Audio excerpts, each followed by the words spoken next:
ஆலயம் நிறையாலயம் அருமையான ஓவியம்.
ஆலயம் நிறையாலயம் அருமையான ஓவியம், மறையும் காவியம், இறைவனும் அவரின் தீவிரம்.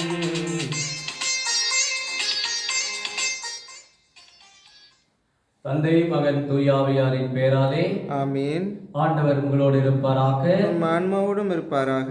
இயேசுவில் பிரியமான சகோதர சகோதரிகளே, அன்னையின் பக்தர்களே, நவம்பர் மாதத்துடைய 2வது சனிக்கிழமையிலே தாயாம் திருவை நவம்பர் மாதத்துடைய 9ஆம் நாளை தூய லாத்தரன் பேராலய நேர்ந்தெடுப்பு விழாவை பெரு விழாவாக இன்று கொண்டாட நமக்கு இன்றைக்கு அழைப்பு கொடுக்கின்றது.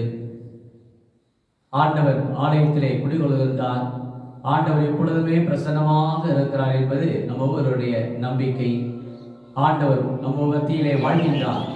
என் பிரசன்னம் எப்போது உன்னோடு, திரையாதே, கலங்காதே, நான் உன்னோடு இருக்கிறேன் என்று ஆண்டவர் ஒவ்வொரு நாளும் நம்மை சந்தித்து வருகின்றார். ஆண்டவருடைய பிரசன்னத்தை நாம் ஆலயத்திலே பெறுகின்றோம். தூய லாத்தரன் இந்த ஆலய இந்த நேர்ந்தளிப்பு இந்த விழாவானது ஏறக்குறைய தொடக்க காலத்திலே 4ஆம் நூற்றாண்டிலே 324ஆம் ஆண்டு பாப்பானவர் சில்வஸ்டர் அவர்கள் இந்த ஆலயத்தை புனிதப்படுத்தி அருமையான ஒரு ஆலயமாக எழுப்புகின்றார். இதற்கு காரணம் யார் என்றால், கான்ஸ்டாண்டினோபிள் அந்த மன்னன் தொடக்க அந்த 3 நூற்றாண்டுகளிலே அந்த ரோமை நகரத்தை ஆண்டு வந்தார்.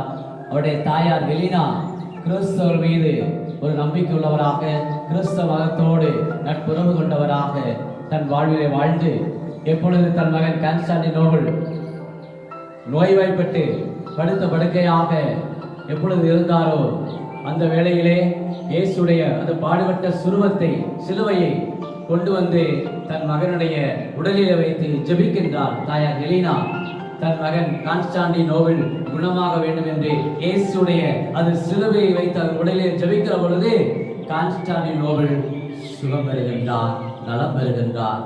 ஆகவே இந்த தொடக்க 4ஆம் நூற்றாண்டிலே 313-14 அந்த ஆண்டுகளிலே அந்த ரோமை நாட்டை, ரோமை இந்த நகரத்தை அரச மதமாக, கிறிஸ்துவ மதத்தை எல்லா மக்களுமே கிறிஸ்துவுக்குள்ளே வர வேண்டும், திருமலுக்கு பெற வேண்டும் என்று கட்டளையிடுகின்றார். காரணம், இயேசு அவரை குணமாக்கினார், இயேசு அவரை மீட்டார் என்ற அந்த நம்பிக்கையை கான்ஸ்டாண்டினோபிள் அந்த அரசன் கிறிஸ்தவராக மாறுகின்றார். தன்னோடு இருந்த அந்த மக்களை, நாட்டு மக்கள் அனைவரையுமே கிறிஸ்துக்களை கொண்டு வருகின்றார். பாருங்கள், அவருடைய வாழ்விலே கிடைத்த அந்த பணத்தை, தன் வாழ்விலே கிடைத்த சொத்தை இந்த பாப்பானவர் சில்வஸ்டரத்திலே அவன் கொடுக்கின்றார். பெரிய ஒரு ஆலயமாக இந்த ரோமை நகரத்திலே இந்த லாத்தரன் இந்த பேராலயத்தை எழுப்புங்கள் என்று கட்டி எழுப்புகின்றார் பாப்பானவர் சில்வஸ்டர். அதைத் தொடர்ந்து 10ஆம் நூற்றாண்டிலே 904 முதல் 911ஆம் ஆண்டு வரை 3ஆம் செர்ஜியஸ் பாப்பானவர் இந்த திருக்கோயிலை புதுப்பிக்கின்றார். அப்பொழுது திருமுழுக்கு யோவானுடைய பெயரிலும் தூய யோவானுடைய பெயரிலும் 2 சிறுவத்தை அந்த ஆலயத்திலே வைத்து அவர்களை பாதுகாவலர்களாக, தூய லாத்தரன் இந்த பேராலய நேர்ந்தளிப்பு இந்த ஆலயத்திலே இருவரையுமே பாதுகாவலராக வைக்கின்றார். இவ்வாறாக அந்த தொடக்க கால நூற்றாண்டிலிருந்து இந்த ரோமை இந்த ஆலயமானது அங்கு பக்கத்தில் இருக்கின்ற எல்லா ஆலயத்துக்குமே ஒரு தாய் கோயிலாக இந்த லாத்தரன் இந்த பேராலயம் விளங்குகின்றது. அந்த நாளை இன்று நாம் சிறப்பிக்கின்றோம். ஆலயத்திலே கடவுள் வாழ்கின்றார். இதைத்தந்தை முதல் வாசகத்திலே எசேக்கியேல் புத்தகத்திலிருந்து அருமையாக நமக்கு சொல்லப்பட்டு இருக்கிறது. இதோ கிழக்கிலிருந்து நோக்கி தண்ணீர் வருவதை கண்டேன். ஆண்டவர் எப்பொழுதும் என்னோடு இருக்கின்றார். உயிரினங்கள் வாழ்கின்றன, ஆறுகள் கடல்கள் பெருகின்றன. ஆண்டவர் தண்ணீரால் நம்மை நிரப்புகின்றார். ஆண்டவர் நம்மை தூய ஆவியால் நம்மை பலப்படுத்துகிறார் என்ற ஒரு செய்தியை அருமையாக எசேக்கியேல் இறைவாக்கினர் குறிப்பிடுகின்றார். அங்கு கனிகள் உணவாகவும் இலைகள் மருந்தாகவும் மக்களுக்கு பயன்படுகிறது என்று குறிப்பிடுகின்றார். அந்த அளவுக்கு மக்களுடைய வாழ்விலே நோய் நீங்கி நலம் பெறுகின்றார்கள், இறை அருளை பெறுகிறார்கள் என்பதை முதல் வாசகத்திலும் இரண்டாம் வாசகத்திலே பவுலுடைய கொரிந்திய மக்களிடத்திலே நீங்களே கடவுளுடைய கட்டடம் என்று சொல்கின்றார். அந்த அளவுக்கு இயேசுவே அடித்தளமாக இருக்கிறார் என்று குறிப்பிடுகின்றார். நாம் அனைவரும் அவர் வழியாக எழுப்பப்பட்ட கட்டடம் என்று சொல்லுகின்றார். நீங்களே உங்கள் தூய ஆவியார் குடிகொண்டிருக்கிறார், நீங்களே கோயில் என்று சொல்லுகின்றார். பாருங்கள், உள்ளமே கோயிலாக குறிப்பிடுகின்றார். காரணம், அந்த உடலை பேணி பாதுகாப்பதிலே இந்த கொரிந்திய மக்கள் தங்களுடைய வாழ்க்கையில தாறுமாறான வாழ்க்கை, சிதறிய வாழ்க்கை, வாணிப நகரம், அந்த கொரிந்த நகரிலே மக்களுடைய வாழ்க்கை உடலை பற்றி அவர்கள் கவலைப்படவில்லை. சீரழிந்த ஒரு தலைமுறை சாடுகின்றார். உங்கள் உடல் தூயாவி தங்கும் கோவில் என்பது உங்களுக்கு தெரியாதா என்று கேட்கின்றார். நற்செய்தியிலே பார்க்கிற பொழுது இயேசு எருசலேம் தேவாலயத்திலே ஆடு மாடு புறா விற்பவர்களை விரட்டி அடிக்கின்றார். இதோ என்னுடைய தந்தையினுடைய இல்லத்தை கல்வர் புகையாக்குகிறது என்று இயேசு முற்றிலுமாக ஒரு புரட்சிவாதியாக சாட்டை எடுத்து எல்லோரையும் அடித்து விரட்டுகின்றார். அவர் இயேசுடைய அந்த ஒரு இயல்பு, கடவுள் வாழ்கின்ற இந்த இடத்தை ஏன் இப்படி நாசமாக்குகிறீர்கள் என்று ஆதங்கப்படுகின்றார். அதே வேளையிலே 3 நாட்களிலே நான் இந்த எருசலேம் தேவாலயத்தை கட்டி எழுப்பேன் என்று சொல்கிறார். கட்டி இழுத்து விடுங்கள், நான் 3 நாட்களில் கட்டி எழுப்பேன் என்று சொல்கிறார். சீடர்கள் எப்படி கொள்ளால் முடியும் என்று ஆண்டவர் இயேசு சொல்லியது, உடலாகிய அந்த கோவிலை 3 நாளில் நான் எழுப்புவேன் என்று சொல்கின்றார். ஆக நம்முடைய உடல் பரிசுத்த ஆவியுடைய ஆலயம் என்பதை ஆண்டவர் நமக்கு சொல்கின்றார். நம்முடைய உடலே நாம் நடமாடும் ஒரு தேவாலயம் என்று சொல்கின்றார். ஆக அந்த அளவுக்கு நம்முடைய வாழ்வு இந்த நவம்பர் மாதத்தில், அதாவது லாத்தரன் பேராலய இந்த நேர்ந்தெழுப்பு இந்த நாளிலே ஆலயத்தில் எந்த மனதோடு நாம் வருகின்றோம், ஆலயத்தில் எந்த மனதோடு நாம் ஜெபிக்கின்றோம். நற்கருணை பேழையிலே ஆண்டவர் இருக்கின்றார், உயிரோடு வாழ்கின்றார், அவரோடு நான் உறவாட வந்திருக்கிறேன் என்று நம்முடைய உள்ளத்தில் நினைக்கிறோமா? நற்கருணைக்கு ஆண்டவருடைய பிரசன்னத்தை நாம் கண்டுகொள்கின்றோமா? ஆலயம் என்பது கடவுளுடைய அந்த பிரசன்னத்தை வெளிப்படுத்தி கொண்டு இருக்கிறது. ஆக இந்த நாளிலே நம்முடைய உள்ளத்தை ஆண்டவருடைய கரங்களில் ஒப்புக் கொடுப்போம். நாமே ஒரு நடமாடும் ஒரு ஆலயமாக தூய ஆவியானவர்களே குடிகொண்டிருக்கிறார் என்பதை இந்த உலகத்துக்கு பறைசாற்ற தூய லாத்தரன் பேராலய நேர்ந்தளிப்பு இந்த விழாவை இந்த மகிழ்வோடு கொண்டாடுகின்ற இந்த நாட்களிலே ஆலயத்திலே நாம் ஒன்று கூடி வருவோம். ஆலயத்திலே கடவுளுடைய பிரசன்னம், கடவுளுடைய அருள், இந்த மோட்ச வாசல் இங்குதான் இருக்கிறது என்பதை இந்த நவம்பர் மாதத்திலே நாம் உணர ஆண்டவர் நமக்கு அழைப்பு கொடுக்கின்றார். அத்தகைய ஒரு அழைப்பிலே வாழ, ஆலயத்திலே கடவுளுடைய பிரசனத்தை உணர ஜெபிப்போமா?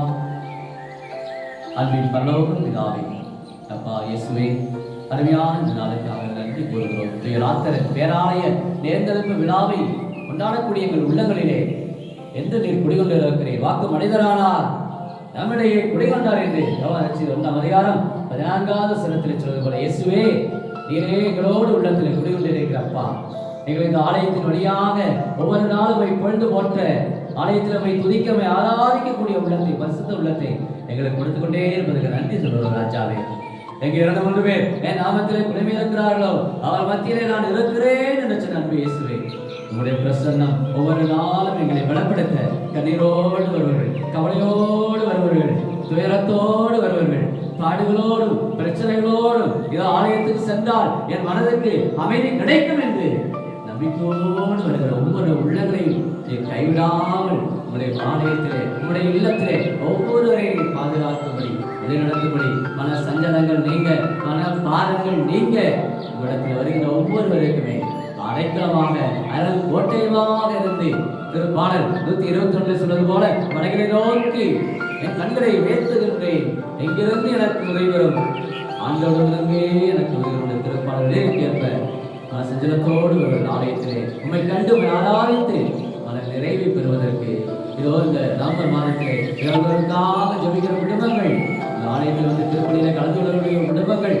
அனைவருக்குமே நல்ல நிறைவான வாழ்வும் விடுதலையும் வெற்றியும் நீரே கொடுத்து ஆலயத்தை புனிதப்படுத்தவும், ஆலயத்தில் இருக்க ஒவ்வொருவருமே புனிதமான வாழ்க்கையை நோக்கி பயணிக்க, விண்ணகத்தை நோக்கி பயணிக்க அருளும் இரக்கமும் இயேசுவை அடித்தளமாக கொண்டு கிறிஸ்தவ வாழ்வு எப்பொழுதும் மலர சாட்சியத்தோடு இருக்க உம்முடைய கிருபையை பொழியும்படி கிறிஸ்து வழியாக உம்மை மன்றாடுகிறோம். ஆமென்.